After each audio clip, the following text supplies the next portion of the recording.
Hello and welcome to this episode of Sloanship to Sustainability. In this episode, we're going to be talking about the Corporate Sustainability Reporting Directive. This new directive from the EU has businesses asking a lot of questions. What does it mean for them? How does it affect them? And how can they do the right thing to get aligned with it? My name's Donal Quinn. I'm the founder of ENSO. And today I'm going to be speaking with Erin, our sustainability strategist and advisor on the Corporate Sustainability Reporting Directive. So hi Erin, I'm going to start off with a big question. What is the CSRD? Yeah, great. Very important to start off there. What is it? What is the purpose? What are we looking at?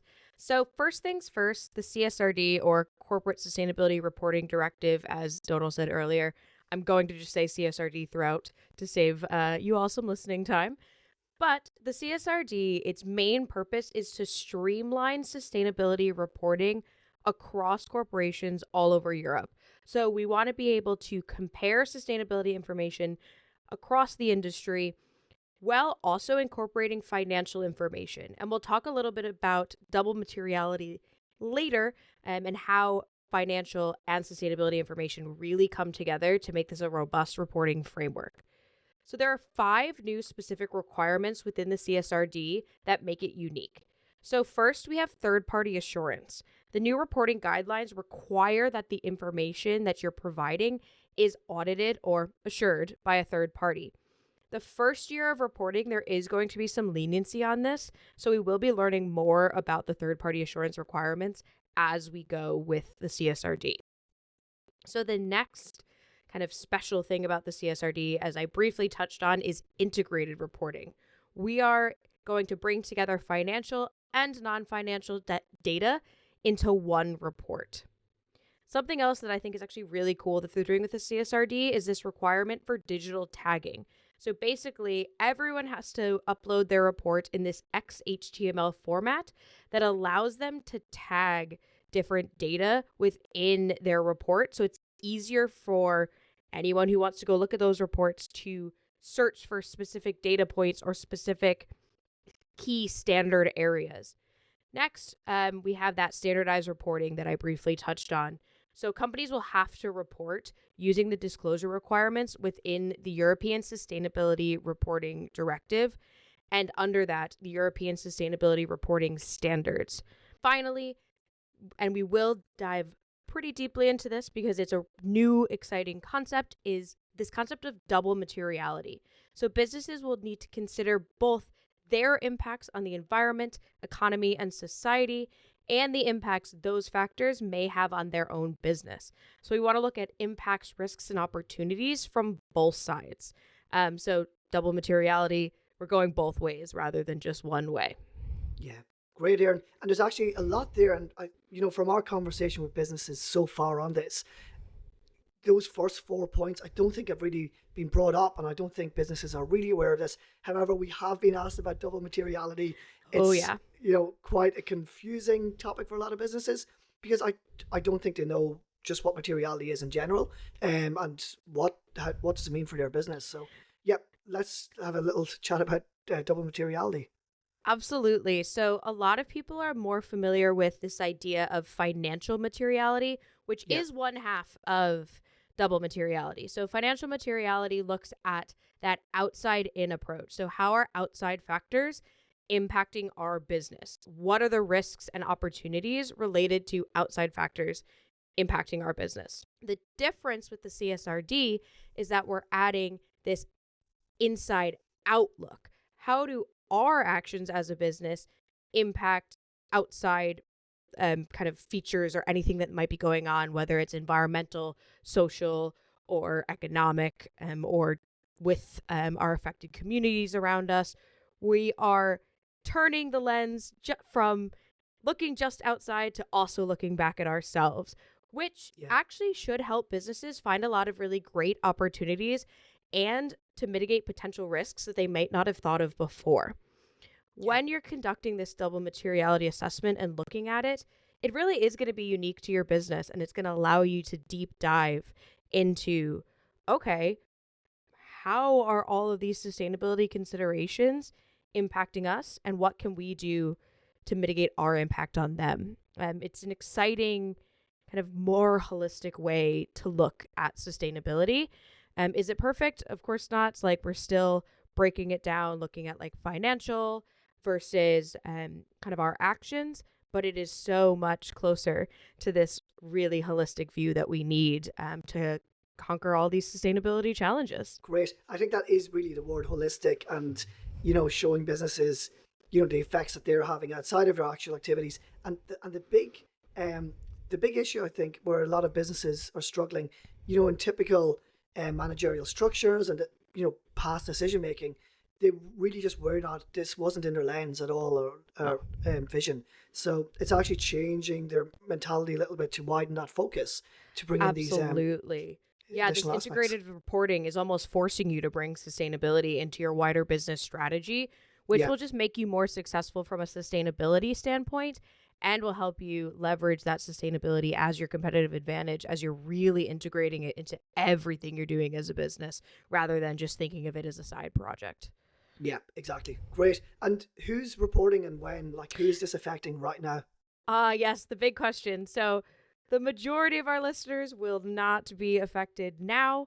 So, the first round of required reporting includes 2024 sustainability data and only applies to large companies with greater than 500 employees, greater than a 40 million euro turnover, or greater than 20 million euro in total assets. So we're talking like the big companies are doing this Hmm. first. Then we're going to move on to companies with greater than 250 employees and a slightly lower turnover.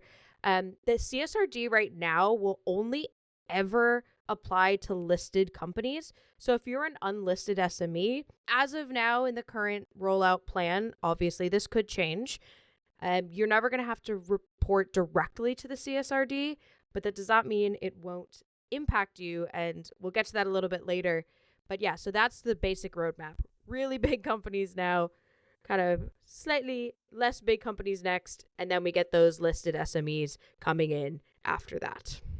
Great. And then this is an EU directive. Are the EU leading the way here? Does this affect companies globally? Yeah, this is actually a great question. So, the EU, I think, in terms of what they're asking of companies, are really leading the way. And then in this idea of integrated reporting. However, some companies that operate within the EU with significant subsidiaries, or they might Hmm. have a significant branch, it's going to be a threshold of like turnover or employee numbers. Um, to kind of define what they mean by significant. Hmm. They will also have to report under the CSRD, but that's not out until 2028. So that is not necessarily a concern for those companies now. But yeah, it will, even just beyond that official ruling that they're going to have to report, the CSRD will have ripple effects. Because if people want to do business in Europe, they're going to have to comply. Or if they want to supply businesses in Europe, they're going to have to comply. They're going to have this information. So it really has the potential to pave the way for better sustainability reporting across the board. The US Brilliant. just released their own rule. It is definitely not as robust, but I think the release of the CSRD will just force companies to go above and beyond that rule. Great. And I noticed a couple of times you mentioned the word currently, and even since we started working on this, it's a moving feast, isn't it? Like the timelines are changing and requirements are changing, not drastically, but timelines are changing here. Yeah, if anything, they're getting pushed out. No one's going to wake up tomorrow and be like, you know what, actually, every single person has to report this Yeah. year. That's not going to happen. It's really, timelines are getting extended. But yeah, I'm very cautious to say the word currently because things are changing Yeah. just right before us, especially with elections just happening Sure. and priorities changing and all of that. But the CSRD is here to stay. So at the very least, we need to get our data ready and to understand what it's going to be asking us.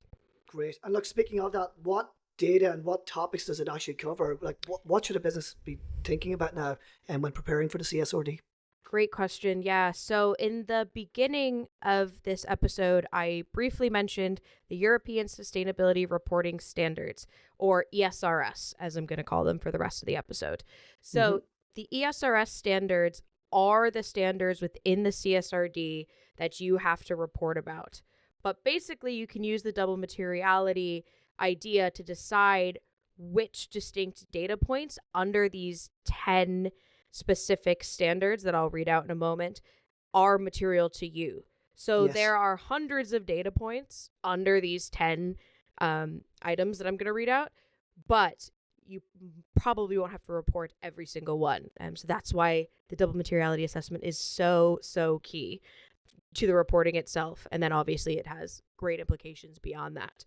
But so these are broken into 3 specific categories. So we have the ESRS environment standards, or E standards. So E1 is climate change, E2 is pollution, E3 is water and marine resources, E4 is biodiversity and ecosystems, E5 is resource use and circular economy. And then we're going to move into the S, the social. So we have S1, which is own workforce, S2 is workers in the value chain, S3 is affected communities, and then S4 is consumers and end users. Then finally, if you could guess, we have the G, the governance. So we just have one in this category.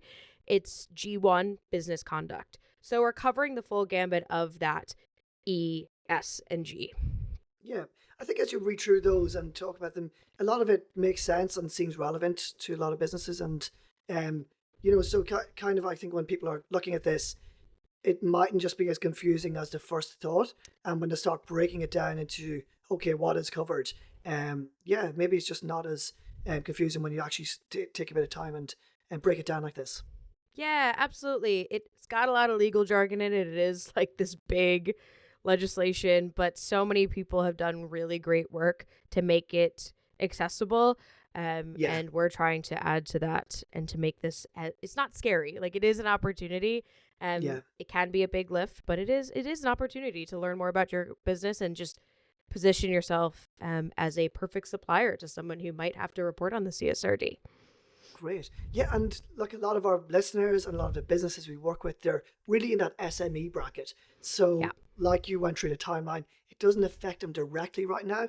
But what does it mean for an SME right now listening to this overview? Yeah, absolutely. This is kind of where it all comes together for all of you listening there. Value chain is a huge part of the reporting process. Across those 10 ESRS standards that we just discussed, there are a lot of pieces of data that they need to get from their value chain. So people who are reporting might ask you for things like your emissions, your energy usage, your fuel usage, your community engagement, your CSR plans, possibly even like your code of ethics, your wages. So there's a lot that could be asked of you. Mm-hmm. And by having these things in place now, you're really positioning yourself to be the ideal supplier, because as I said right at the top, we're also learning a lot about how all of this reporting process is going to go. So the smoother you can make it for the people you supply and the smoother they can make it for you, just the better for everyone involved, right? Brilliant. Yeah, and I think, as we talk a lot to businesses about this, as you're doing this work and preparing for this standard or this directive, you're also setting yourself up really well for other business opportunities for, tendering processes, green procurement, if there's social value procurement as well. So there's so many other business opportunities. As you're doing this groundwork, you're actually preparing for a lot more and giving yourself a lot more opportunities.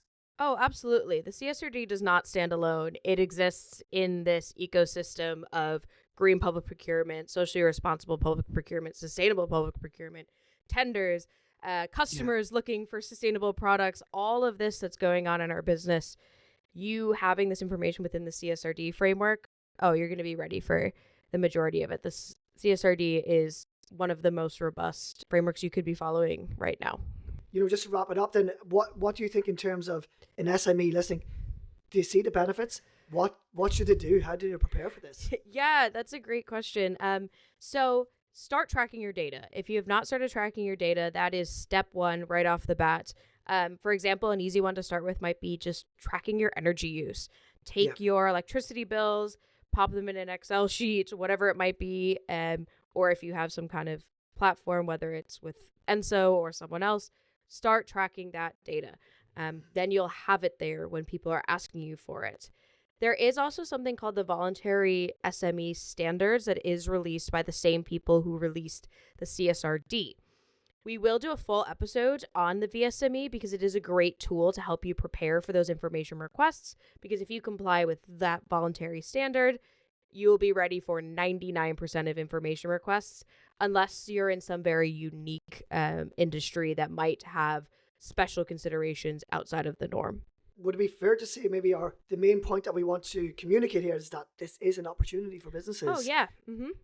Absolutely. Having your data ready, understanding the CSRD, even just being aware that people might come to you with these requests is a huge competitive advantage. People are going to want to work with you if you're ready for this. And it'll be less stress for you when you come to contract renewals, or if you just wake up one morning and you have that email in your inbox asking you for a bunch of data. You're already ahead of the game. So there's a competitive advantage and also just like a workload and capacity advantage for you as a business. Brilliant. Thank you for that, Erin. Really good overview. And I know from some real world examples of businesses we're working with, where we're actually seeing some of their larger customers, that are really asking them for data right now for their Absolutely. reporting. Like, this is happening right now. So, and it's only going to grow and grow. Yeah, this is not in the future. It is happening now. So yeah, get ready. Start learning about it, but also don't fear it. There's opportunities coming down the line related to it. Brilliant. Thank you, Erin. And as always, if anyone has any questions around the CSRD, we're here to help. Just reach out and we'll get straight back to you. And we hope you enjoyed this episode. Speak again soon. Great. Thanks all for listening.